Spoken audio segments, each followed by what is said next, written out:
Welcome to the Halloween Spooktacular 3.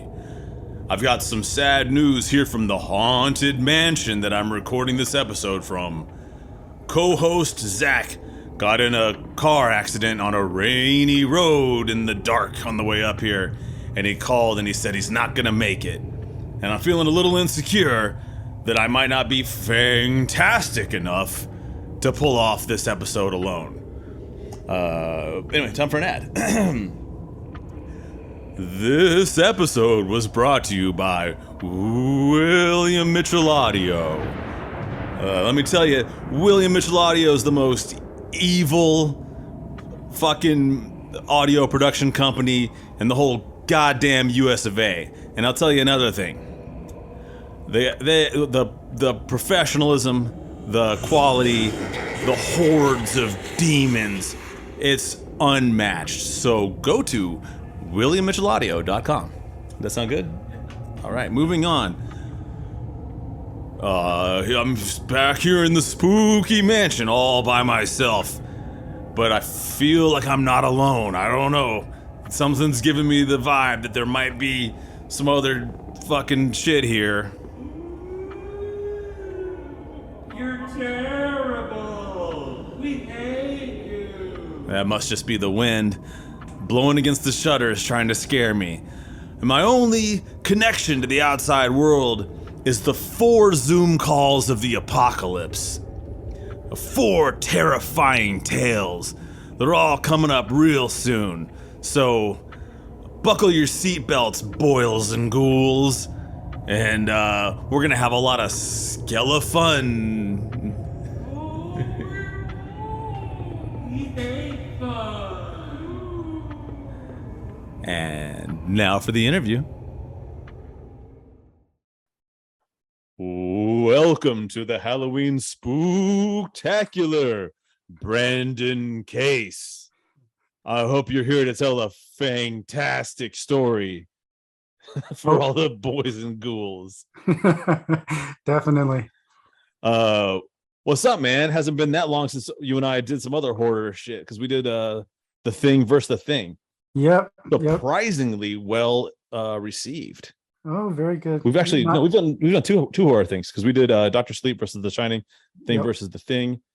For anyone listening, also check out Brandon Case's episode that's just not movie related. 2,653 miles from Mexico to Canada. Sorry, man. That's all. Catching everyone up on the fact that you're a very recurring guest on this show. Yeah. Well, I'm glad to be back. It's always fun. But yeah, man, both times I was surprised, like how many people like agreed Dr. Sleep was as good as I said it was, and how many people said that the Thing remake was actually a pretty good romp and worth watching, man. And just because John Carpenter didn't make it didn't mean it wasn't worth it. Definitely.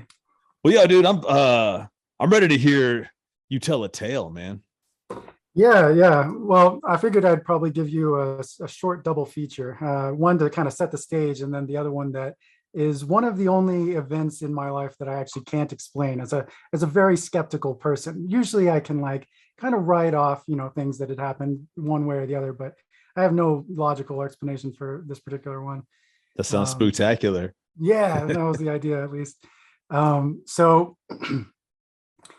was on the Pacific Crest Trail, as you alluded to, which was that long hike from Mexico to Canada, and I saw all kinds of like weird stuff out in the middle of nowhere. Tons of things that slithered, things that prowled normally. Just kind of to give an idea of what it was like. I was in a Z-Pac's duplex tent, which is this super thin Dyneema tent, because I was carrying all my gear all the way across the country. And so, it's a tent that weighs like a pound. It's supposed to be for 2 people, which gives me just enough room to stretch out diagonal and like not have my feet and head on the ends of the tent. And so, but it's super thin, like it lets in a bunch of light, and it's just basically obscure enough so that you can see silhouettes, but you can't actually like see through the material. And it keeps rain out. Yeah, it keeps the rain out. It's got like a nice bathtub bottom or whatever. So it's really tough material, super, super thin and light though. which makes it feel pretty weird when you're out in the middle of nowhere, because you're like kind of in a house. You've got like a little bit of a safe bubble, but Yeah. that bubble is so easy to violate by anything that tries.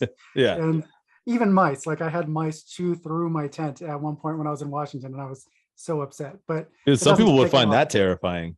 Oh, it was. There were a couple of times, like one time I was in a snowstorm and I left the zipper unzipped by a little bit, and I woke up in the middle of the night with something crawling on my face, like something big, and I was like slapped the side of my face, and this mouse just flies across the tent, and then we have like one of those like circus like cartoon rodeos trying to chase each other around until it finally hops back out. But yeah, it was surreal to have something that is touching you when it's not supposed to be at night, and you just get that crawling feeling. Dude, this is making me So so not stoked because I'm riding my bike from Nashville to New Orleans oh yeah, in just like a couple weeks now. And like also my friend that was gonna be my co-host on that one is also not, so I'm rolling dolo on that. So I'm gonna be in a one person tent with all kinds of whatever creepy crawly shits down in like Mississippi and all the places I gotta ride through, dude. yeah, it's wild. That should be fun though. I Oh, talked to a number of people on the trail that did those long bike journeys, and they had a blast. Oh, so yeah, they're kind of an example for that particular sense with the tent. When there were a lot of predators on the trail. It's probably the thing that spooks people out the most. When they haven't been on it, you kind of get a little bit used to it after a while, but it was really, really difficult in the beginning, especially because you're in like this significant mountain lion zone. And so right around mile 500 is where things get really mountain lion-y, where you see evidence of them. People are posting online talking about seeing them, and they're one of the only creatures that will like very much more are more likely to attack you more than a bear and everything else. There still aren't very many, deaths or anything associated with them, but they, if you catch them in the wrong light or you're running or something like that, they will definitely pounce on you and mistake you for prey. And so they're really, there's an element of danger with them. I was going through the section where right around twilight is when they're the most active. And there were a couple nights where I would like set up camp and you're not supposed to bend over because it breaks your silhouette and they think you're like a four-legged thing that they can eat. And there were a couple nights where I was setting up my tent and I would hear like the loudest, most piercing, awful scream in the night somewhere nearby as something was just like ripped apart by a mountain lion, probably a deer. Deer have a horrible scream when they die in any sort of slow way.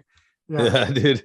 Yeah, it's pretty scary. And so I was hearing all that kind of stuff, seeing these big paw prints that were like the size of my hand at least, that were crisscrossing the trail as the mountain lions hunted through these twilight areas in the mountains.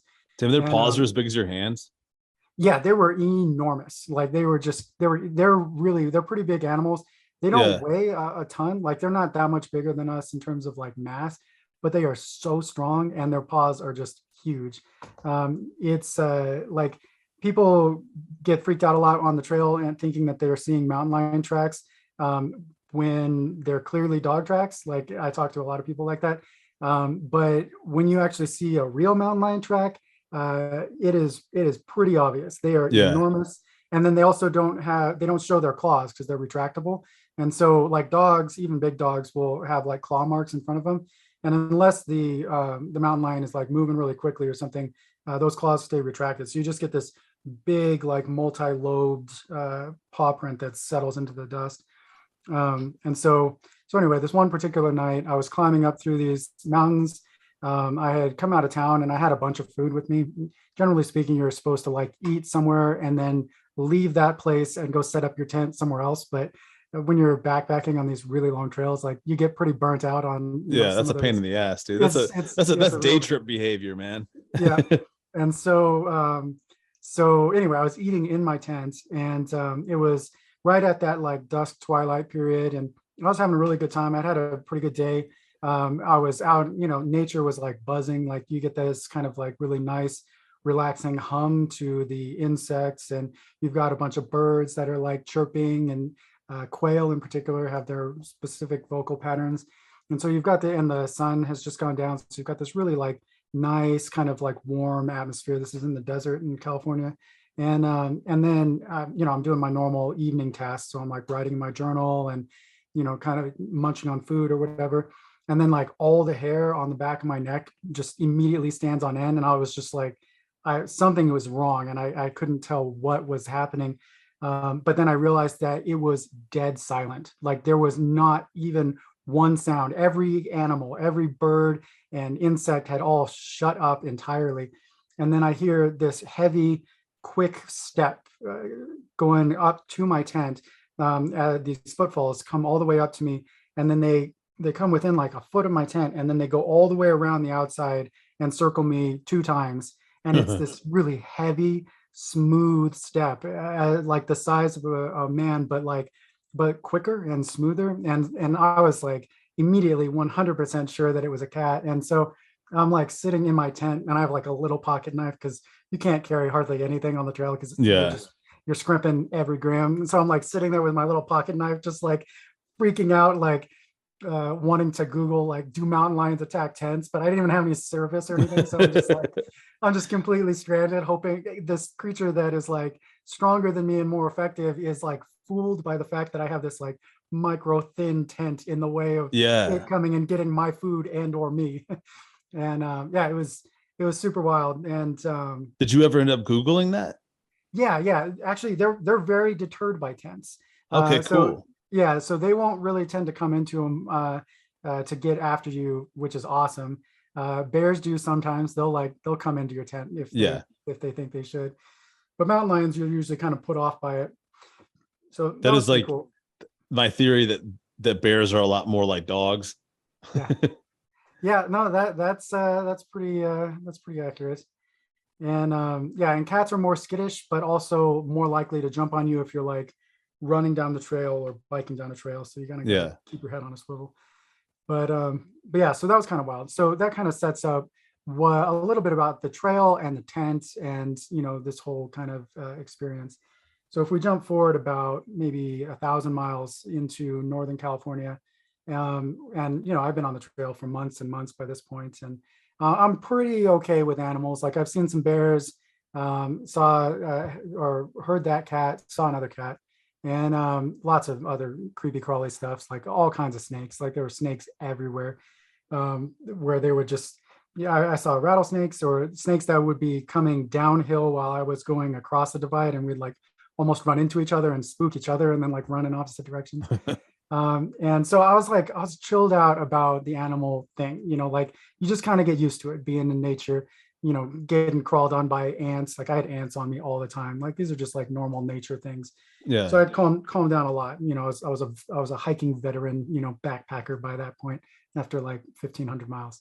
And so that was chill. But I had this really awesome, beautiful day. I was hurting during this period, so I was already a little bit freaked out. This was during my whole peeing with blood scenario where I had hematuria, and so I was a little bit on edge just in general. But had a beautiful day. I climbed up over this mountain ridge as the sun was going down, which gave this really dynamic sunset experience where you start out with all these like really beautiful pinks that are filtering over the range, and then you're climbing up, and the sunset just lasts and lasts because you're starting at a pretty high angle, and then as you go up, the sun's going down, and so you're keeping it in this like band of sunset where it's just scattering all this light, and it's beautiful. And it goes from pinks and reds into this like brilliant orange on the other side, and it's just stunning. And I'm up along this ridge that I'm following with the trail, and I'm in like the middle of nowhere. Like literally, it's probably like 50 or 100 miles to the nearest town. Literally just middle of nowhere, high desert, Northern California. And I'm on this really high ridge. Like there aren't roads anywhere, but there's a pretty sheer drop off, and then the trail, and then it goes back out into this forest. And I've been hiking pretty late at this point, so because I'm doing mid 20s, in terms of mileage, trying to make it up to Canada before the snow, completely buries the trail. And so I hike in through twilight, through this beautiful sunset, and then everything starts to get, really very dark. And then around that time, I'm usually looking for a campsite. And so I end up going away from the ridge because you just get insane like howling winds at night on these ridges most of the time. And so I kind of come back out into the trees, and this is the time where the sun is already faded and you're getting these really long shadows that are pushed back into the trees. You get all these towering like pines and stuff. And it's this, kind of a little bit gloomy and oppressive atmosphere as we move through twilight towards like true darkness. And so I make my way back away from the trail so that, I'm not getting pestered by other hikers or anything else. Find a little pad that I can set up my tent on, get my tent set up and everything. And similar to earlier, like I go through my normal evening routine where, like I, eat and write in my journal and, do all of that kind of stuff. And it's a fairly peaceful night. But like ever since the sun went down, like I've been feeling a little bit weird, like that little bit of a tingle kind of a deal on the back of your neck. And that only kind of like increases as we get a little bit later into the night. And I finish up all of my daily activities. And I always have a headlight on or whatever when I'm, hiking at night or working my tent and everything. And so anyway, so I finish all my stuff and I'm just kind of like laying there, kind of propped up on one arm, trying to get through with the rest of the day. It takes me like an hour to chew my protein at night. Just it's this long, like repetitive trail routine. And so I'm just laying there, and then suddenly this huge light just pops up behind my tent, behind me, like almost directly behind me. And it's super bright. And I just like froze. And similar kind of a deal, like all the hairs on my body are standing up, and I'm like 100% on danger alert. Like something about this is very wrong. And I realized that the angle of the light is wrong for it to be like another person or anything else, because it's coming down at an angle through the trees, as if there was something that was up, maybe like 30 or 40 feet off of the ground. And it's so bright. It was super weird. And so I immediately snap off my flashlight, and I can't see what it is like through the tent. The tent is just thick enough that it obscures my ability to see through it, but it lets all this light in. And so I'm like freaking out, because this is like middle of nowhere. There are no roads for vehicles. I haven't seen another hiker in like ages. And like I said, it's this weird angle that's coming down through the trees. And it's steady and like super bright, as if a beam is focused on me. And I'm just like, again, just like sitting there hunkered in my tent, just like hoping to like last this out, and whatever is causing this light will just like go away. And it was super weird. Instead of shutting off abruptly, like an electric light turning off, or kind of fading out as if something was moving away, or kind of bobbing away with the way a person walks at night, which you see a lot of out there. Instead, it closes like a winking eye, as this light just kind of closes and then is gone. And there's no sound throughout this entire period. It's just complete dead silence. There's no sound from any sort of vehicles. There's no anything else. It was super bizarre. Like my hair was absolutely on end. I remember, and I was like really, really freaked out, but I was exhausted from the trail and everything else. So I distinctly remember thinking, there is no way that I could ever sleep after this happened unless I was this exhausted. And then I passed out. And so, and like, it was super weird. It was one of those things that like stuck with me for like a long time. And so as soon as I was back into range of cell phone service and everything else, like I was Googling, like, because they track stuff like rocket launches and atmospheric events and meteors and everything else, and there was nothing for that entire area, like no military activity, like no rocket launches, none of that normal stuff that you could use to explain away this really bizarre encounter of some sort. And to this day I have no rational explanation for where that light came from or what happened. Could you have, like, I know you were inside of a tent and it's like diffused, but were you able to like make a guess at like size? Like, was it a yard of light or I have no idea. It seemed like like it was in the trees behind me and up, like, because these are really tall, like, these towering pine trees or whatnot. And it was coming down through them, but there were no shadows. Like if you were imagining something but that was outside of the forest with a big light shining down in, you'd kind of imagine that there would be these intense bright shadows or whatever that were pushed into it. But there are no shadows. It was like it was directly focused on me somehow through the trees from an upward angle. It was so Holy weird. shit, dude. Yep. That was an alien. I have no idea, but that's one of the only things that I could think of. Like, oh it man, was super weird. And then This now is- that was before all this like UAP stuff like really started like coming up. And then we're hearing about all of those weird areas. Oh yeah, this would have been right before the Navy released all the UFO evidence and all the declassified all the shit. Yeah, man. Dude, well, I mean, first of all, it's unidentified. It's up in the trees. It was flying or floating, so it could be unidentified floating object. Dude, that's rad. This is probably one of my favorite Halloween Spooktacular stories anyone has ever brought to the table, dude. it was a wild experience. And like I said, like I am normally a very rational, skeptical person. And I would like, if anybody knows what that was, let me know. I'll give you the date. but it was wild. That's the problem with me is like, I mean, I guess like I like to believe myself, I'm like more like cynical to the, with a lot of things, but man, when it comes to aliens, dude, I want to believe, it doesn't take much of a nudge. If you're like, dude, I saw a UFO, I'm like, man, you saw an alien, dude. That was a flying fucking saucer, man. But yeah, I guess like, that's the thing is like, even with like the military, like they don't like it, or it appears that, with that one jet pilot, the one that like really caught all the great footage, the Navy pilot, he was just like, dude, I have no idea what I was looking at. I mean, it could have been just extremely advanced Chinese tech for all, like. Yeah, and it's really weird, and they're really experienced pilots, and there are more and more of them. I just watched the thing yesterday.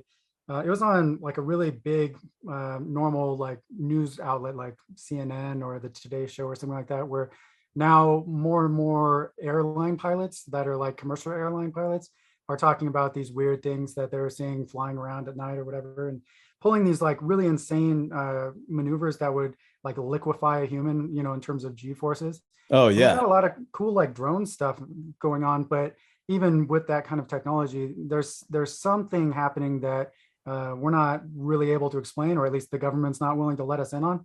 And so yeah, it's interesting. It'll be weird and interesting to see as more stuff gets declassified and time goes on. It seems like this is an increasing occurrence. So I mean, they have that over at Area 51, dude. They have that the spacecraft that they're like reverse engineering the tech off that, dude. So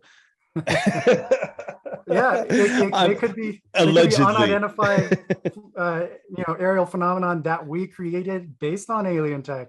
We're due for a significant advancement like that. That'd be pretty interesting, man. Yeah, dude, that's what this world needs, is just, we need a sophisticated alien race to come down here and just help us sort things out so we can stop fucking arguing on Twitter.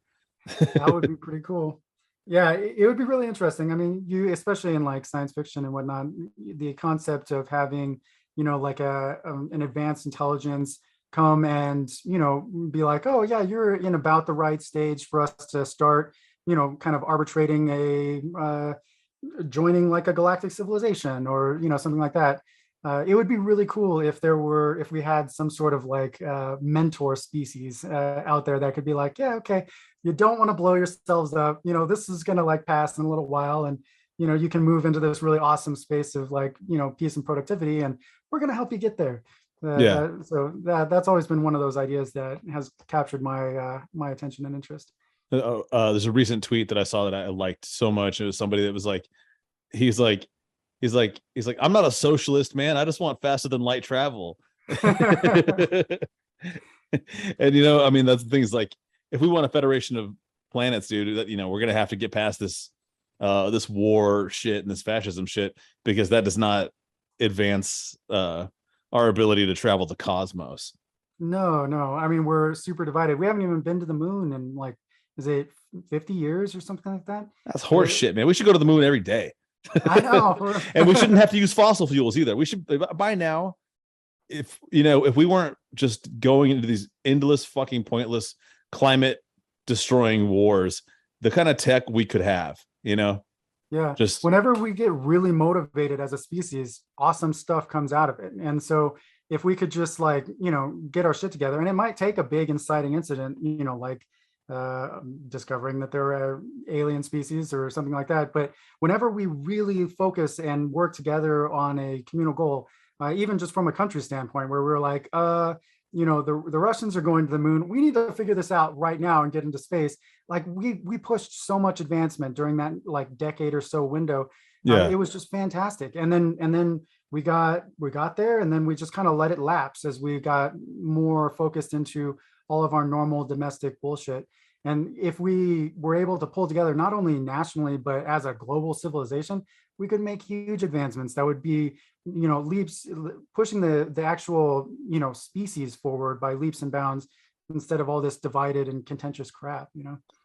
Man, you know what? I'm not even going to go down the road because it is the Halloween Spooktacular, man, and we're and you really, Drifting man, away like, into I love politics. it, dude. Fucking in one trip, almost getting eaten alive by a fucking lion, and then having a close encounter of the third kind. That's fucking sick. Well, hey, while I have you here, man, because I don't think we ever set this in stone, and this is Halloween related, because we are always doing our original film versus sequel, or original film versus remake. Did you ever agree to The Crow versus Crow City of Angels? Yeah. No, I'm down to do that. I downloaded them, and so I've been I watched them maybe a few weeks ago. So it's about the right time where if we set something up, I'll go back through them and actually do the study breakdown kind of a deal. So it'll be fun. This is gonna be the most divisive one we ever do, man. I think all right, Brandon, man, I'll see you back on the podcast for The Crow versus the Crow, man. Sounds good. Thanks, All right. Doug. Happy Halloween, man. Yeah, you too. Wow, boys and ghouls, that was a really scary story. Oh no, a hound of hell. Anyway, I still feel kind of a little bit insecure about being the only host this time, because co-host Zach couldn't make it. You should be insecure. You suck. God, I don't feel like I'm alone, and I feel like the wind is saying a bunch of really bullshit stuff to me. Fuck you. Anyway, I can't wait to find out what terrifying tale is up next. Welcome, Sasha Srbulj, to the Halloween Spooktacular. I'm sitting here alone in a haunted mansion because my co-host got in a bit of a kerfuffle on a rainy road in the dark of night on the way here. So I'm very scared. I'm surrounded by spirits, I think. But I've heard you've got a more terrifying tale than I've ever heard told. Yeah, it's a tale about, the connection between the spirit world and maybe our world, or if it is a separate world, or if it's just the same world that's inhabited by, by beings that can't touch each other or that can't feel each other, or, kind of the upside down, or, it's definitely something that makes you think. And even though I'm not a believer in anything really, it maybe touches on what your mind sees or what your mind wants to believe. So it's a story that kind of started over 2 years ago when my dad passed away. So my dad passed away right before COVID hit, and he wasn't. I mean, it was a bit of a surprise. He wasn't healthy, but we thought, he had a couple more years, at least a decade more in him. But he passed away kind of suddenly in the night. And right after the funeral and everything was over, sort of COVID in a couple of weeks started, the lockdowns and everything. So then, I didn't really get a chance to deal with that. I was right after the funeral in 2 weeks. I was lysoling my vegetables like everybody else. I was, Yeah, dude. masks on, and the whole world changed. And I remember actually thinking, wow, this is something big that happened in the world that he completely missed. It's just, and but I just didn't process those emotions because life happened. The world went into some chaos, and the time goes by. It's like a year later. COVID's loosening up, and it is what it is. I can't, I had a pretty good relationship with him, but there's definitely things that I wish were said. So it doesn't matter. I'm a grown up. Look, life. That sometimes you got to take the cards as the dice as they fall, right? But anyway, a year later, I'm at a party. COVID's lessened up, and we're outside one of those first parties, and randomly I meet this girl who I don't really know her, or she's a friend of a friend, and somebody mentioned ayahuasca. I think I mentioned it kind of as a joke, and she started telling me that she did it, and that she did it recently, like a month ago. And all of a sudden she starts telling me a story about her dad died right before COVID. And I'm like, wow, I didn't even tell her about my dad. It was just so I kept listening. And she goes, yeah, I went on she said she didn't have a good relationship with her dad. And when he died, a lot was left sort of unsaid, and she didn't feel cool about it, and it's been bugging her. And it kind of, one day she decided to take ayahuasca, and she went to some yoga retreat upstate New York, like 2 hours outside of the city. She actually looked it up on my phone, right? Yeah. And she opened the browser and found the website. She goes, it doesn't advertise it, but this yoga retreat, so they do like a silent retreat, and then you do yoga for a couple of days. But it has a tent on the far end of the property in the woods, where these two dudes, if you want, they'll kind of shaman you through ayahuasca trip, right? It's got nice padded, it's very comfortable. Yeah. She was showing me the pictures, and she said, look, she asked me if you ever taken it. I'm like, no, I've never taken ayahuasca. And she said, well, what happened was she decided to take it after a couple of days of yoga and whatever. And the first half hour is terrible. She told me, I don't know if you've ever you taken it? I've had DMT. Okay. Similar. I don't know. But active ingredient. I know it's I haven't had anything like ayahuasca's fucking, that's 7 hours and shit. Yeah. So I understand. So basically her last day, she decided to do it. She's telling me how the first half hour was terrible. I mean, it was just, you're throwing up. She was throwing up. She's like, it's bad. And plus you're hot. You're throwing up, you feel bad, and you're in a mental state where, it's hard to focus, and it's hard to, and that passes. And in an hour later, she was just kind of getting relaxed. The dudes kind of left her alone in the room. She was just mellow. And then she tells me, look, I don't believe in anything spiritual. I don't believe in ghosts or anything. I'm not a religious person. She's like, she said she's like a Buddhist, but she doesn't believe in the, reincarnation part, whatever. So she's a pretty down-to-earth person. And she says, an hour or two later, she felt kind of like her dad's presence. And he was just there in front of her, sitting down next to her. And she said, and then I had a 2.5 hour discussion with my father. And she's like, whatever it is, the spirit, my projection of him, whatever it is. And she goes, I don't believe in anything, but since then I feel better. I got it off my chest. It was him. I don't know. She's like, I don't know if I have the imagination I didn't know I had the imagination to recreate him in my mind the way I did. Yeah. And it was really kind of spooky to her, but at the same time, even though she doesn't believe in it. So she thinks it's her her subconscious. Yeah, she thinks it's the AI of her dad in her head, Yeah. That her mind projected it because that's what she was seeking, or that's what, maybe that's what she needed to hear. And she said, whatever, it is what it, take it or leave, take it for what it is. It hasn't changed my opinion about the spirit world or ghosts or or the next life or whatever. But it helped her. So fast forward as months go by, and you know, my girlfriend's visiting her family. She's away for the week. It's the week between Christmas and New Year. Yeah, yeah. Can you hear me? Yeah, man. I think you guys are sorry. going through a dead zone. Okay. What about now? Yeah, good. I can hear you. All right. So basically, for me, it was now fast forward a couple of months. It's the week before Christmas and New Year, and I'm alone. I mean, my girlfriend's traveling. She's visiting her family, and I'm alone and bored and kind of depressed. I mean, I'm just lonely, and you know, feelings of my dad start percolating up, and I just open my phone randomly, and I see that the browser. You know how your browser kind of, when somebody opens the, you know, Safari on your phone.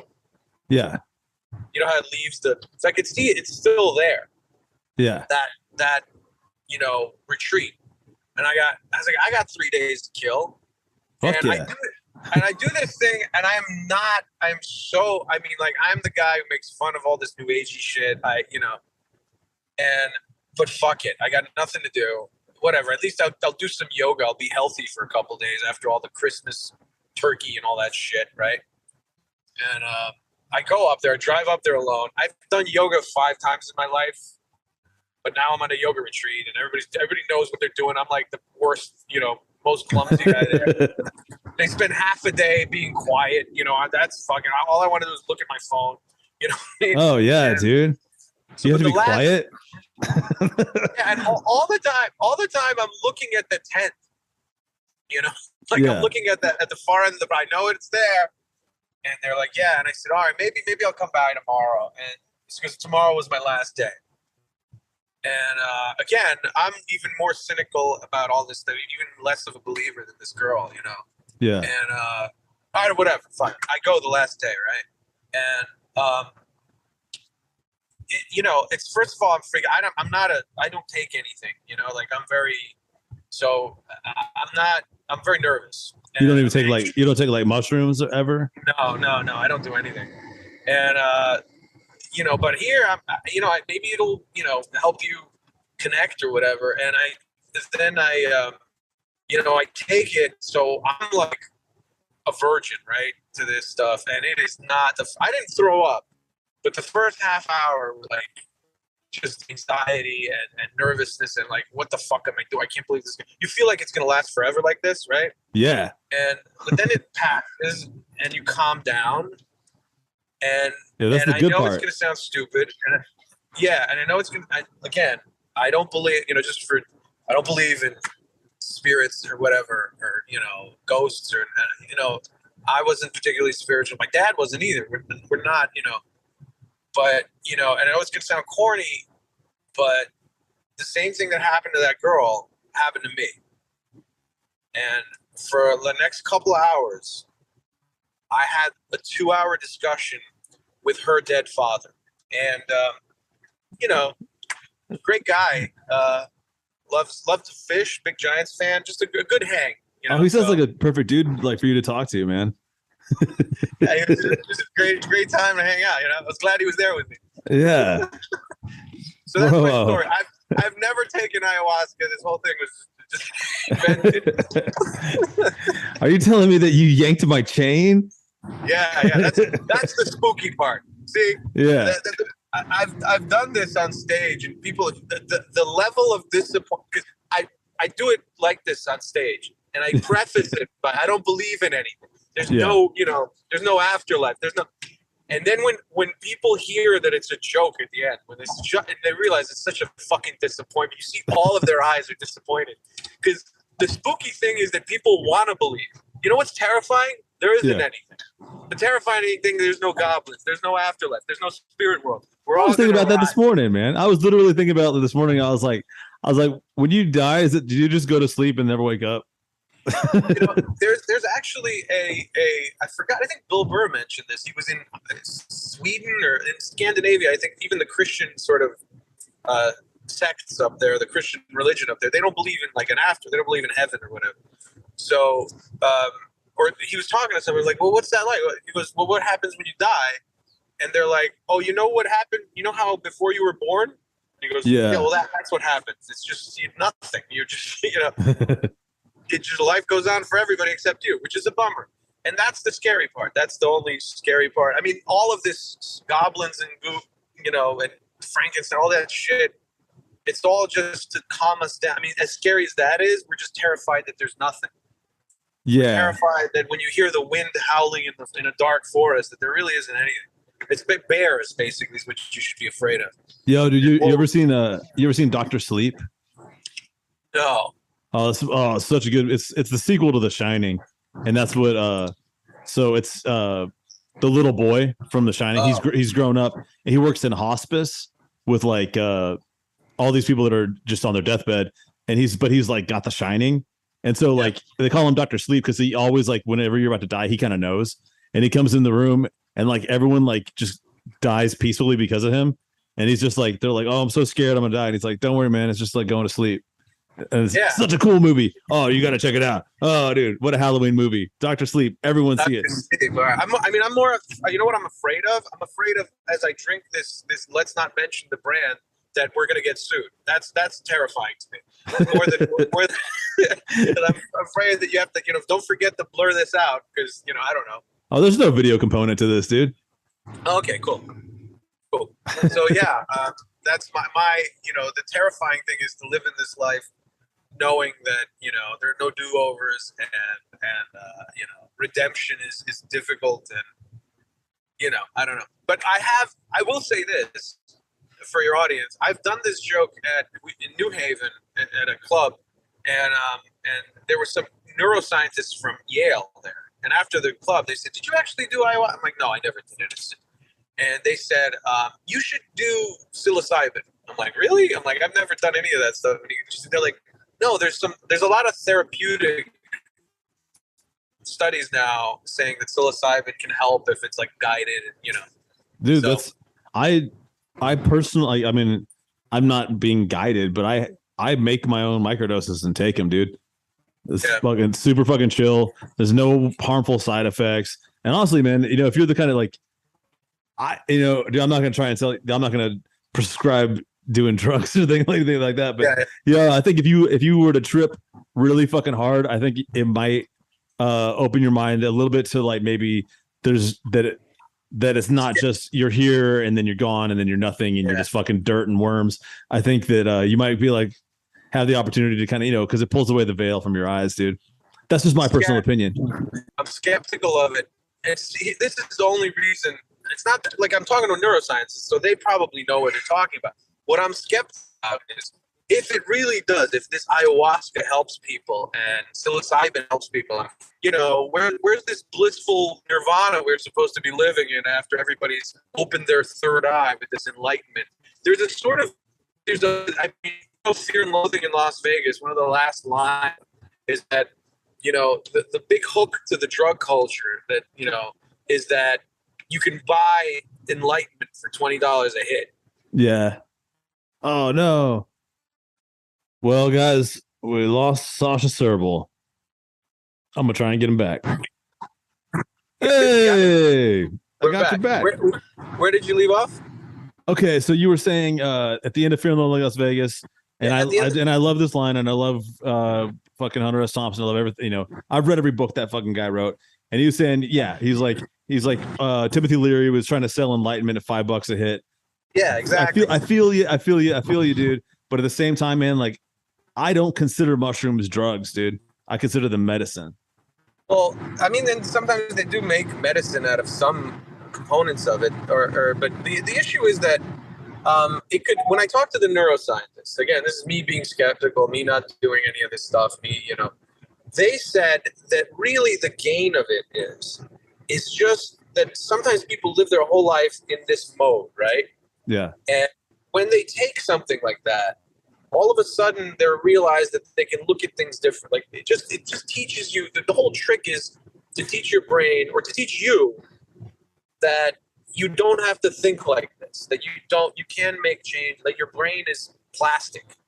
Yeah. So that's what they said that the thing is. That's the thing a lot of people that do take these things into that, but whatever. If it does, this girl really said it helped her. So I don't prescribe it. Is she real? Again, but then I've talked to other people. Yeah. I did meet somebody who said that, but I didn't follow that. And like I knew a guy who says I took it in the '90s, and he was like telling me he just took it for fun. It wasn't anything like spiritual about it. But so kids, don't do drugs. So kids, do drugs. No. All right, they can decide. We have to you know what, kids? Decide for yourself, man. Well, Sasha. Yeah, look, I mean, kids should. Adults, no kids should, but adults, I don't know. Do whatever is legal in your municipality. I feel like most people start taking. Most people that are going to take hallucinogens in their life start doing it when they're kids. I hope not. Like teenagers. Kids? Well, teenagers. Yeah, that's not, dude. And there's a lot of, what's his name? I don't mean to be Debbie Downer here, but there's a lot of cases. You know what happened to Nick Cave's son? Who's Nick Cave? Nick Cave and the Bad Seeds. You know the band? Look them up. They're a good band. Nick Cave. Okay. They're bigger in Europe. He had, his son basically jumped off a cliff on acid. I mean, it was like, that story that every suburban town has, somebody took acid and then they got ran over by a train, and you think it's an urban legend. Well, apparently it happens every once in a while, so it could be dangerous. So don't, so this guy's son actually jumped off a cliff or fell off a cliff. They don't know, Well, I will say this, man. It's a tweet that it's a very recent tweet of mine where I said, regardless of your opinion of psychedelics, nobody's out here putting fentanyl in fucking mushrooms. So it's got that going for it. I also think that the people, I know that's the fear now is like fentanyl and candy and shit. Yeah, that's so fucking stupid. It's like, why would these people want to make money? They're not giving it away, right? Yeah. Like that's, it's every generation has some sort of fentanyl or razor blades or, it's just fear. Yeah, dude. Well, Sasha, man, thank you for calling me from your haunted hearse that you're driving on the freeway in. It's Ron here is driving. Say hi. Oh, yeah, Ron. Thanks so much for the haunted ride, dude. Yeah. Happy Halloween, my friends, and good luck with your show tonight. All right. Thank you very much, Doug. Happy Halloween and all the best. Peace out. Peace. Holy shit. What a scary story. Man, it gets spookier and spookier. But I don't know, man. Do you guys think that maybe I'm not good enough to do this alone? You're not. Hell is funnier than you. I wish I could kill myself again. Well, anyway, the wind is sure making some fucking fucked up sounds, but it's time for me to go to the next terrifying tale. Not again, please. Make it end. Welcome, Shannon Hardy, to the Halloween Spooktacular. I'm recording from a haunted mansion all alone because my co-host never made it, and I'm surrounded by dark spirits. But I'm sure that it's nowhere near as terrifying as the tale that you're about to tell. How are you doing? I'm good. I need to send you some evil eyes, some spooky shit going on. But yeah, I'm doing good. I love Halloween. Excited to do this episode. I don't know if you know this about me, but I actually grew up in a haunted house. Oh shit. I don't want to be doing the whole me too thing, but I briefly lived in a haunted house. I didn't grow up in one, but I lived in one for about 2 years.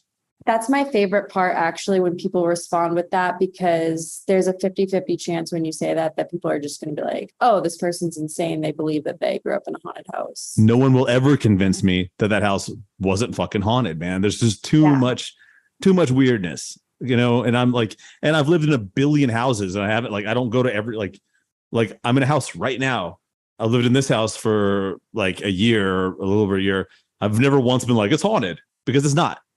No, yeah, that's the thing. It's like especially if I don't know how long you live there, but it's always funny when you come to that point where you're like, no, I 1000 believe that there's like an energy. I'm just going to close my screen door because I live in a very haunted area called Hollywood Boulevard, and it is very cool. loud. Stay out, ghosts. Yes. But yeah, that's where was the haunted house that you grew up in? Oh, well, I didn't grow up here. I didn't grow up in it. It was just in Nashville that I just lived in there for I was still really, I mean, I was still a kid, technically. I was like a teenager. So Okay. it was a place that my mom got, like, she rented it for us to live in. And it was like old, and I don't know what was going on about it, but like, I feel like all right, this is the most unbelievable thing. This is the thing that most, like, people have laughed in my face about this, where there was one time where I was like trying to fall asleep, and it really felt like someone came up like close to my ear and went, Doug. And I woke, and I wasn't asleep though. I was like falling asleep, and like, it was like something came up and said my name into my ear and woke me up, and I was like, shit. And so it was freaky as hell, but it was like also a time period in my life where like I always had, like, that was like where like skateboarding was my whole life, is all I cared about. And I had so many homies. So like oftentimes like my bedroom would have like a couple other dudes in it, anyway, just like I had like a spare bed, and like there'd be like another, but like whenever like my homies weren't there, that's when the ghost would like start doing shit, Oh, it was that's like, so funny. it was never if someone else was around, That which is makes really which makes me sound like more of a liar. friends fucking with you and just in your ear being like, Doug. How many people did you live with? Oh, just my mom. Oh, I don't know why you were saying, but they were just around long. Oh, this is just like my friend, like, just, I had friends that like never went home. They would just stay up, like, they wouldn't leave my house. They would like, I was that friend. yeah, Because my house was haunted. I was like, please. Yeah. No. I don't want to go back to the haunted house. Yeah. Well, because the thing was like, I'd have friends, and like we'd be out skateboarding, like, especially because a lot of spots we wanted to skate, you have to go at 2 a.m. or whatever, so then like they couldn't really go home. They had to come back to my house. So we would, Oh, funny. So yeah, like, I mean, that makes sense. I'm like, yeah, I can picture like a bunch of teenage skateboard boys being like, I don't care, this house is haunted, or whatever. But because when I told my girlfriends when I was like a kid growing up, they were like, I'm not sleeping. We're not doing a sleepover here. Like, that's not, like, girls are like, we believe you. We're scared. Because we would also play like Ouija board and stuff. So it was like, oh yeah, that's just asking for it. Yeah, and they always played at my house. I was like, guys, we're gonna like, it's gonna be like a portal to hell underneath my home. Yeah, but that's so scary. Just like your name, is that like, I don't know. That was the only time that happened. That was probably, I would say, the spookiest thing. And also, I feel like they fuck with you while you're sleeping a lot. Like, that's the thing for them. It's because you're like vulnerable. Stereotype ghosts, but like they do fuck with you a lot in your sleep. Yeah. Well, it was also like, things like I'd see shit out of the corner of my eye, like something like going out of the hall, but then it's like, I mean, can't, come on, like, prove that. They're like, oh, you saw something. Yeah. But I'm like, why is this happening all the time? It's over the course of like 2 years. It happened like or like a lot of it would be like sounds. And it wasn't like shit where I'm like, oh, the air conditioner turned on. It would be like, like thump, thump, thump. And I'm like, what made that sound? Yeah, like, is there a fucking bear in my house? Yeah.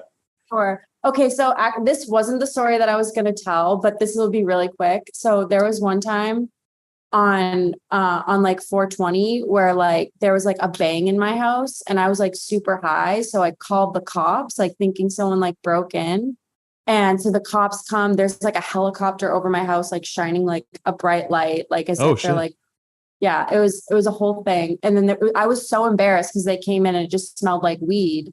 And they were like, oh, this girl like imagined it. But I'm like 100% certain that I did hear a big bang. And I was like, I always got a weird vibe in the house. I'm like, I think that like, I don't know. I'm like, I know that something like rammed at the door and like tried to get in. But it happened out the wrong. I'm like, I know this looks crazy. It's 420, but but Yeah, it is really weird when you're like, I know that I saw something like spooky happen, and then trying to explain it, like you can't not sound crazy. So I really relate to that feeling where you're like, whatever. But it's funny because I feel like the scariest time in the haunted house that I'm like talking about. So I grew up in Massachusetts, and my backyard was kind of like a graveyard. Like we didn't have a yard. Oh So shit. yeah, like I grew up like And that's like the most haunted state in America. These were like John Proctor ass, like bad pilgrims. Like these people like Yeah. fought. They like burned witches. Those are like bad people. Yeah, like if I don't know.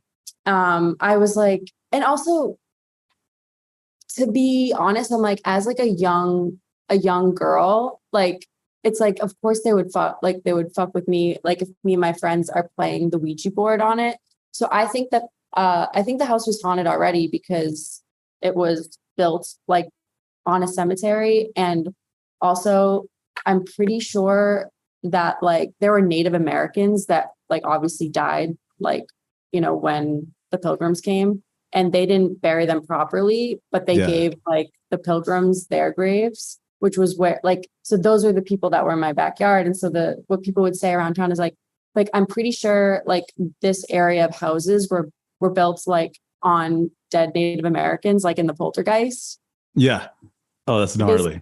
I'm pretty sure that's like part of the lore with the poltergeist. It's like talking about that, but like, so I was like, yeah, I was like, whether it's good or bad, there's just like a feeling of anger, you know? Yeah. And so, girls wouldn't like sleep over at my house, but like they would come over and like do Ouija board. Like some girls would sleep over, like the ones who were like, I don't give a fuck. Like, but, yeah. So there was like one time I remember like I had the same experience where like a ton of shit would happen in the house all the time, whether it was like I would hear like scratching on the walls or just like banging from the attic. Like I saw something be thrown across the room when it was just me in the room. Yeah. Like that was crazy. That was probably like I think the scariest moments I'm like when I can act like I've seen things be like literally be like sorry, this is a tequila bottle that my roommate left out, but like just like a thing pop up and I'm like, I didn't move that. And it's just me. So it's either me or psychosis or like whatever. Yeah. But so the scariest times weren't when I was alone. It was actually when it was with other people because it was undeniable. And I was like, that is real. I'm like, what's scary? I'm like, I kind of hope it's in my fucking head. Yeah. Because if not, this is fucking scary as shit. So like, watching someone else see it and them get scared was like way scarier. Or like if it was like in the middle of the day, it was like, God damn, these people don't even have hours. Like they're just like out here. But like, so yeah. So anyway, so it was like before a middle school dance, a bunch of girls like agreed to get ready at my house. We're like 13 and we're all getting ready. And in my bedroom, there was this like vanity where we would get ready and we're all kind of like waiting in line to use the vanity and like straighten our hair and like get all whatever. And so we're all looking in that direction is the point. And behind the vanity was like this window and all the windows were closed, all the doors were closed. And we're all looking this way when like suddenly the shade on the window, like, you know, like those blinds that you just like pull up and down, just like slowly went up on its own. Like no one was touching it. Like literally like as if someone was pulling the string. Yeah. And then it went like it directed itself outward and then it unraveled itself again. Like I'm not kidding, like in the midair and we're all just like watching this like, oh my God. And then it slowly lifted down. Like, so if it was like a breeze, like that wouldn't be like the way it would fall down. Like if it was the wind doing that, it would just like fall down like that. But it was just like floated slowly down. And we all just looked at each other, screamed, and like ran out of my bedroom for my mom. And so my mom is like in the kitchen or whatever, and just like 7 screaming 13-year-old girls were like, the shade in the room or whatever. And my mom's like, doesn't know what to do because she like now it's like she knew it was haunted, but what are you going to tell? Like, also she believed. now she's like, there was something weird, but like she still Yeah. doesn't even like to say it. But like my I brother, feel like maybe sometimes like kids are more in tune, you know, like yeah, maybe like adults are more able to like just block off what they're, you know. Does that make sense? I think it does make sense. Like adults are more psychically blocked off because of what life is, you know, because they've been through so much life. And kids are more open and raw. Dude, she's like, I gotta go to work tomorrow. Yeah, like she's like, I wasn't like, my mom was so busy at that point in her life that I think that you're right. Like she's not thinking about that kind of stuff. So when I talk to her about it, like she's just like, like I don't even, that's not what was on my mind at that point in time. I was like up at 6 a.m. handling 3 like crazy kids all the time. Yeah. But now she feels bad because she's like I think she like it's like yeah, I probably fucking was, but I was like, what am I supposed to do? Call an exorcist? Like yeah. at the same time, I get it. Like that's like if you're like living in it, like because we didn't have the money to like move out. So like she was just like, I mean, if it is fucking haunted, baby, like get comfy, you know, like we're anyways. So like, if anything, that's probably the best thing she could have done is been like, but we did have a priest come by. Whoa. Yeah. So like when I was getting confirmed, the Catholic church, thought, the Catholic church that I went to thought that there was a demon, like they said like after me or fucking me, but basically like, so I'm like, you thought that there was a demon inside of me. Like is what they told my parents. They're dude, like, Catholics are fucking wild, dude.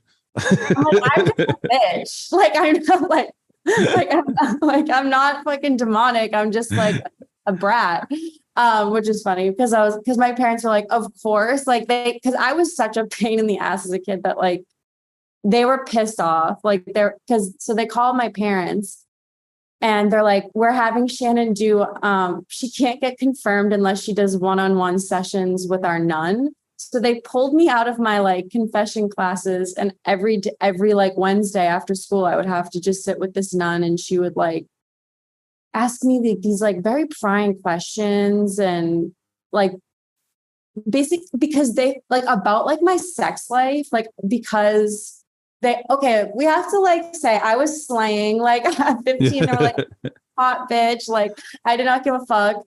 And so like yeah, so you were cool and then they were like threatened by it. Yeah, they were like, who's this big whore? Like, and I was just like, girl, shut up. And I did not care. And they started fucking saying it's Pazuzu because but it's like you're just having fun. Yeah, I was like, I thought it was funny. Like I was like, yeah, I play Ouija, like the Ouija board. She was like, and she's horrified. And my mom was like, first of all, why would you tell that to the nun? Like, of course she's gonna like freak out and whatever. Yeah. So it was like, I'm like, also like as a kid, you don't have a filter. You're like, yeah, I did that. What do you like? It's not illegal to play the Ouija board. What's she gonna do? Arrest me? Like, I didn't think it would be I didn't think it would be a big deal. Is this a church or a school? This is a church. So like I went to public school, but my parents are super Catholic. So then like, to get confirmed or whatever into the church, you would send your kid like every Wednesday for a year to Catholic school classes until they could eat the bread or whatever. Okay. I don't know anything about that, but yeah. I get it. It's like a ceremony. Yeah. So for a year, I was just like chilling with that nun and they hated me. Uh-huh. Yeah. Because they were like, what do you want to do when you get older? I was like, I think I want to like write and like go to Hollywood. And they were like, Hollywood's where the devil is, book them. And then like sent a priest to my house. Oh my God. Yeah. So yeah. So what did the priest do? Did he believe in ghosts? Yeah. He just like, he came in with like a bunch of holy water and went through the whole house, but most of his time was in my bedroom. Okay. And just like we're throwing holy water all over my like little pink bedroom. And I was just chilling there. My mom just looking at me, like shaking her head, like, you little shit. Like, I'm like, I didn't do this. Like, it's not my fault. Because it was like when they told like my family that they were putting me in these separate classes, they were just like, it wasn't like I was an asshole. They couldn't like give a reason. They're like, she's just a bad vibe. Like, so yeah. It's like if the exorcism of Emily Rose was just like people weren't like vibing with her. Like, yeah, she's just like annoying. Yeah, she just is annoying, and they're like, she's fucking possessed. I just don't like the look of that one. Is basically what they said to me, and I was like, "That's accurate." That's Although that's a true story. I don't know if you've seen the movie, but like that's Emily Rose was a real person who really did like think she was possessed, and so did her family, and so did the priests, and she did die. And like, but I think people got in trouble because they were like, she died of like malnourishment and all kinds of weird fucked up shit because they weren't giving her medical treatment. They were giving her like exorcisms. There's a whole history of like women who have been actually just mentally ill. And then the Catholic Church says, oh, you're bewitched. And then they like are not treated properly, like actually like abused by the church. I mean, it's very much like those like, I don't know. But anyways, yeah, it's abusive. And it's like kind of how like, you know, historically, like people who are like women who are like in mental health, mental institutions, or like anyone who's like in a mental institution will get like abused. Yeah. Yeah. Well, it's like, even if you're not mentally ill, if you're just someone that the Catholic Church didn't fuck with, like they were like that, you know. But no, I did not have an Emily Rose situation. That's like really fucked up. But I have read a lot of the transcripts of like exorcisms that have been performed. Yeah. Like famous ones. Cause like it's harder to find the audio recordings, but there actually is like a database that you can find of like everything that's like said, because I was very interested in what you were talking about, like how I wanted to know, I'm like, are they like, because I know that people have actually died, gotten sick, like having physical illnesses. I'm like, is it neglect? Is it abuse? Like how, like, cause I know, like, of course, like I believe in spirits or whatever, and possibly like some sort of demonization, but I do think that the majority of it is probably just like mental illness or abuse happening. Yeah. So I was reading these transcripts and they're so funny. Like there was like one quote from like one of like when the demon was like inside of this woman. She turned out, I think, fine. Like this person, I couldn't remember which exorcism this was, but it was like, you could not imagine like what it's like for me to be down here in hell, which is just like, it was like basically like, things are so hard for me, like is what the demon sounded like. And I was like, it's like, we all know her. That's nuts, man. Yeah. Yeah, I mean, because a lot of that does sound like maybe it's just like a cry for help, or maybe like a mental, for sure. Maybe like a split personality type thing where they think that, one of their personality, you know, that they think that a demon lives inside of them, but it's really more just like self-hatred or something. And who fucking knows? Yeah. Yeah, for sure. But like, I don't want to say like, man, I feel like it's kind of weird, I guess, because we're both in the same boat of being like, we both flat out just said we believe we lived in the haunted houses, but then like now we're sitting here like being like, yeah, but the Catholic Church doesn't know shit. Well, I know. I'm like, I believe what I saw. Well, that's what I was saying, where I was like, it was so much scarier when I saw someone else see it, because then there was no other explanation. Like, it's like, I'm like, I can't be mentally ill if someone else just witnessed it. Like there was one time where I walked into my house after school and I was hearing like breathing, but it was coming from the middle of the room. So it was like, like it was like a bear was breathing in the middle of my room, and it's broad daylight, 3:00.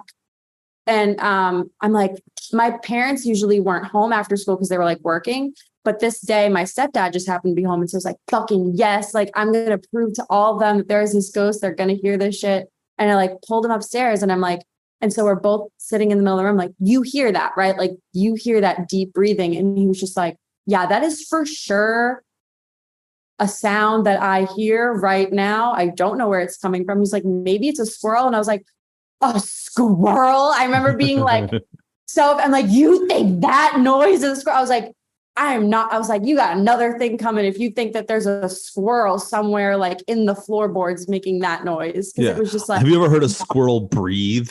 No. Yeah. Yeah. I'm like, maybe something like it wasn't like it was dying. It was just like yelling. It was like a pure yell. Yeah. anyways, Can I? but that was freaky. Can I tell you like a thing that like this is like one of the things that was like I felt like I experienced the most, which has also like no tangible proof I could possibly give, but it's also one of those things that's interesting as a person.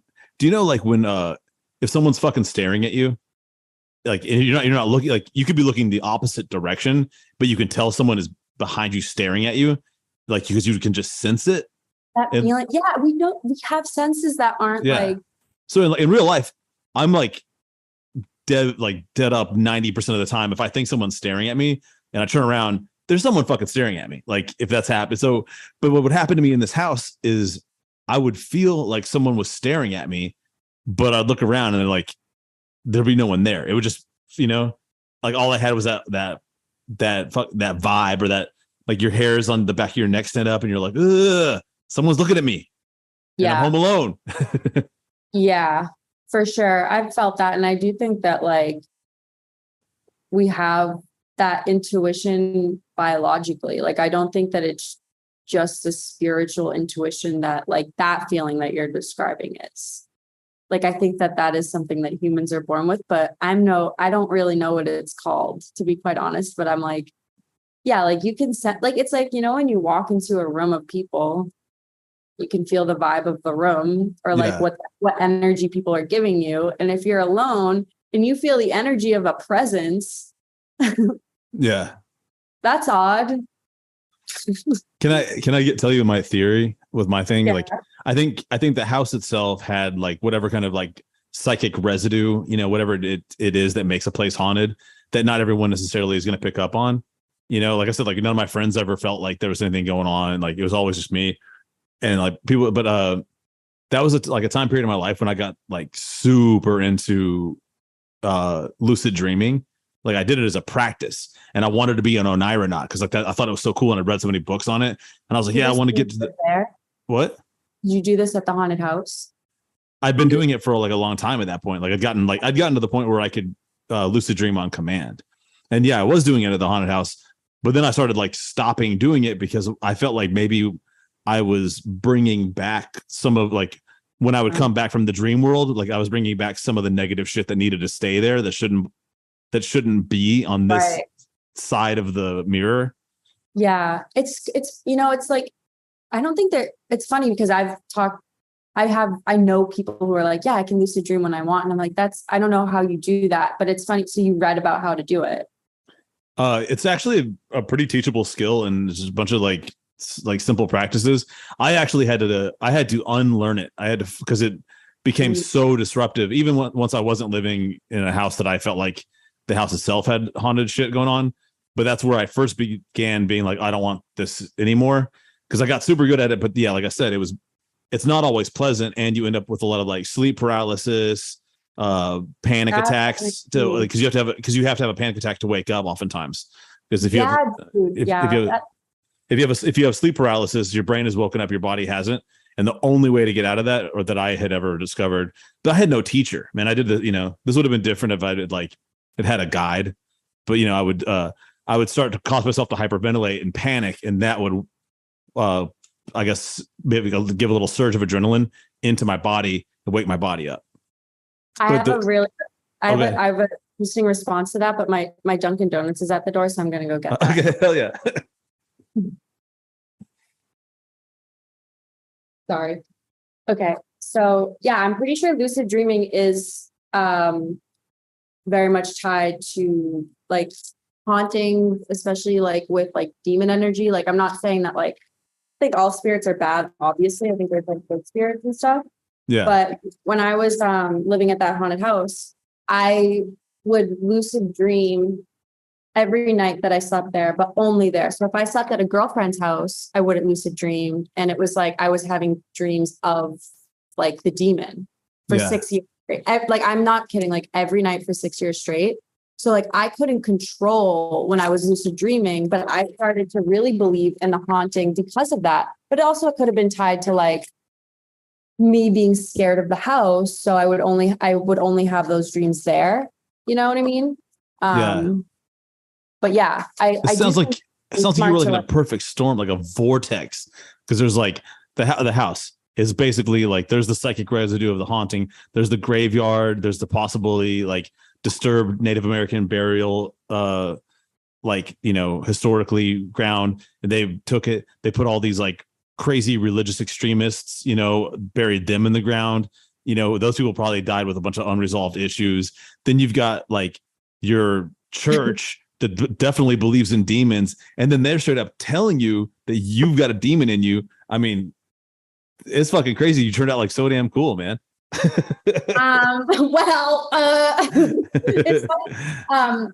funny. It'd be funny if right now you were like, actually, I am producer.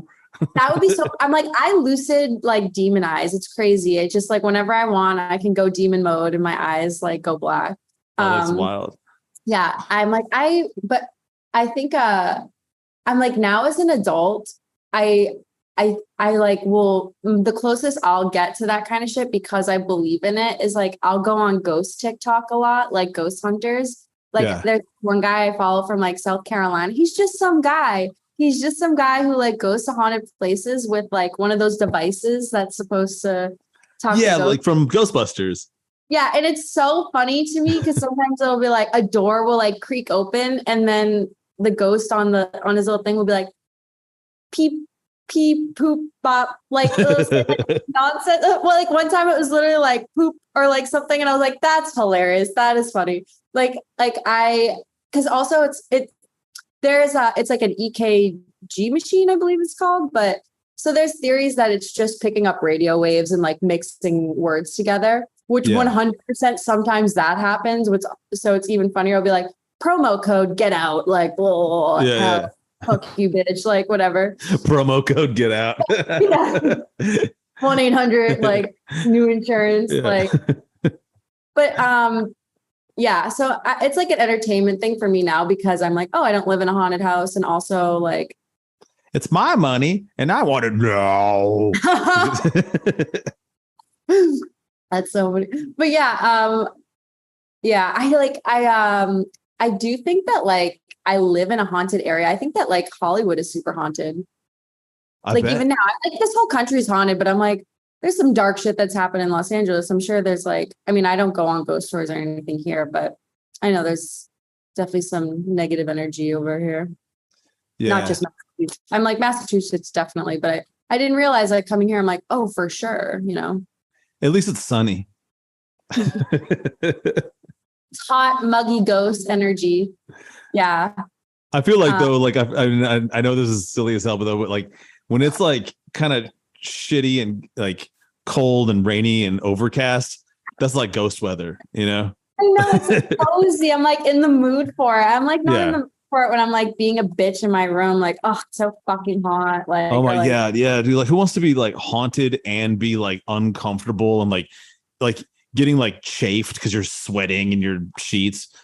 Literal nightmare. This is like the most Massachusetts thing that we could have done is talk about ghosts while I eat a bacon, egg, and cheese. I know. You got Dunkin' Donuts delivered to you while we're talking about being haunted in Massachusetts. I didn't do it because of that. I haven't eaten today and I forgot. And then I forgot that we were doing this. And then I hopped on it. I was like, I have to wake up for this a little bit. It got here late, but in time nonetheless.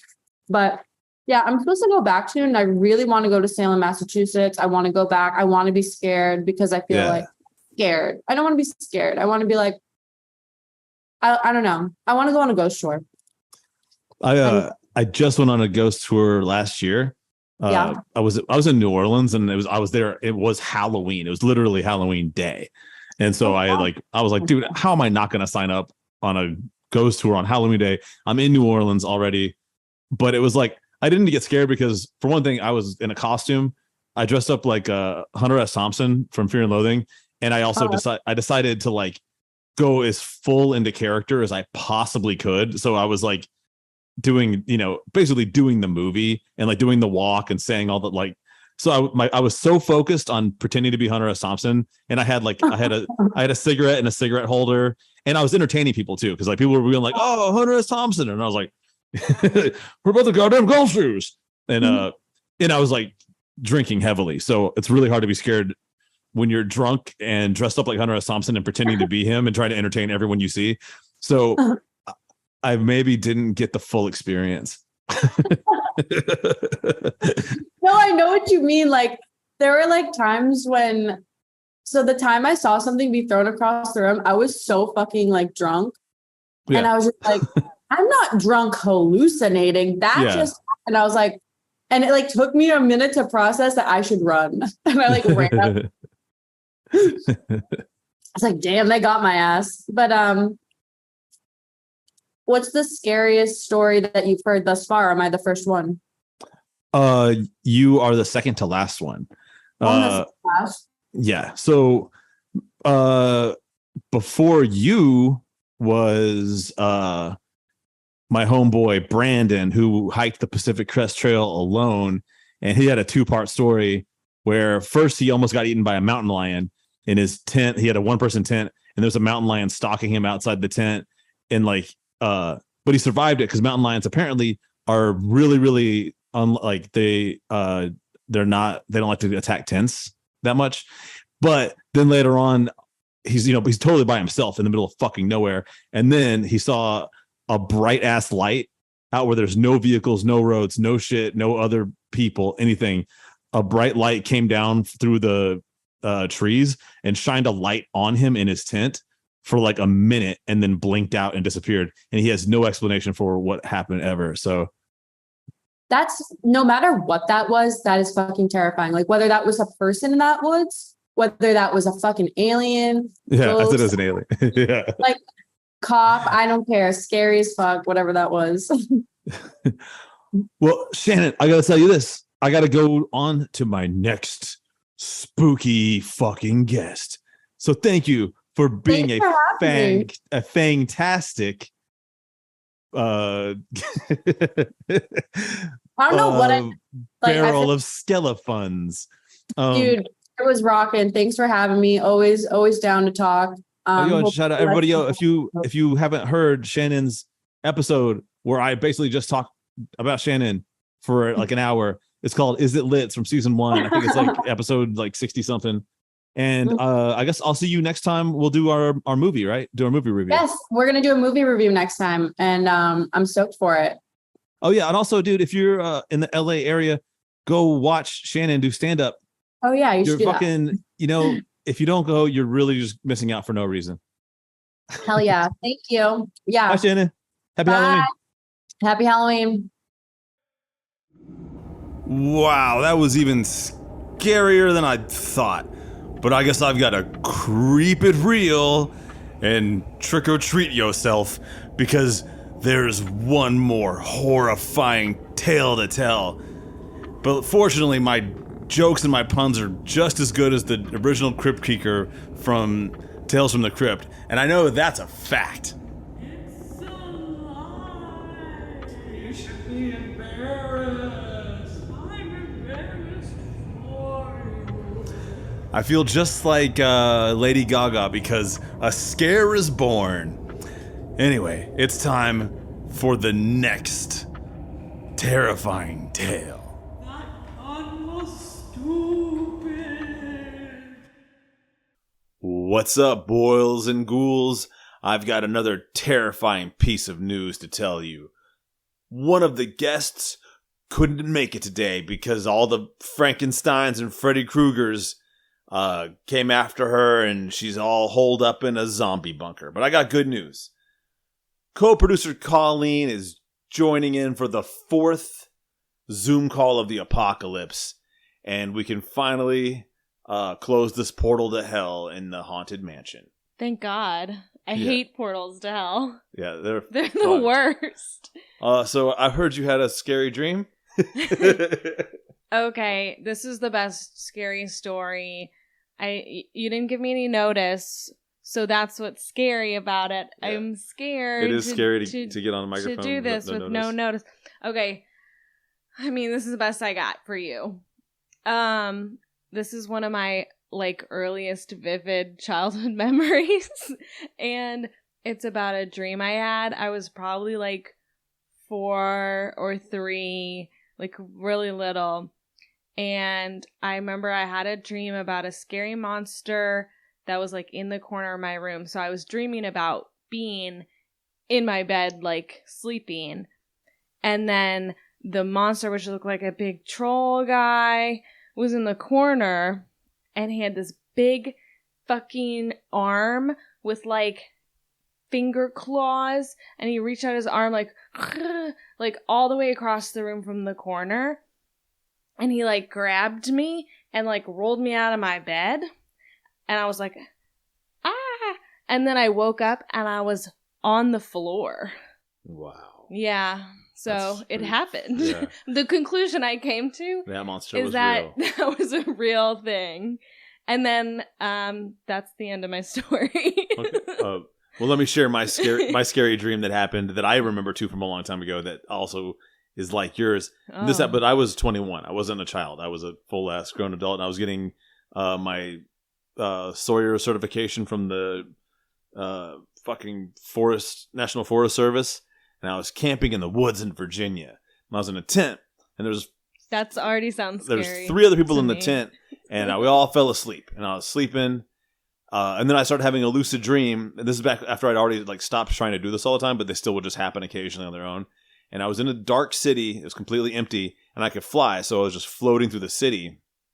And I came upon an entity that I thought might be a cool person.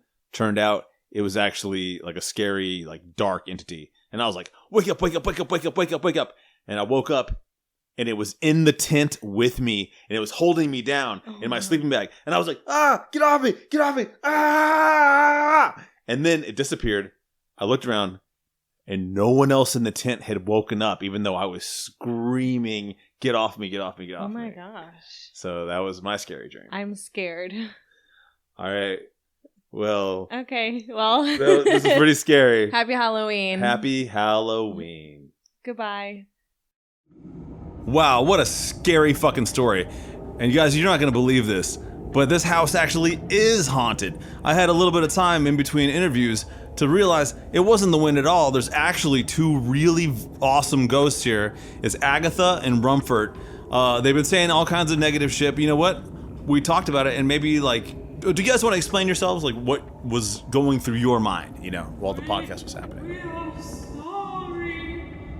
We were insecure and projecting on you. We're ghosts. We're just sad we couldn't be interviewed.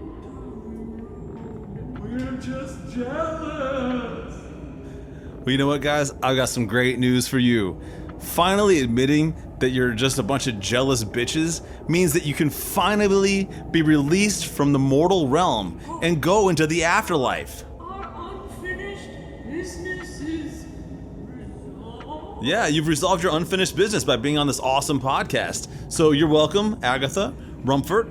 I cast you off into the netherworld. Bye-bye. Nighty nightmare. Well, anyway, guys, remember to creep it real and happy Halloween.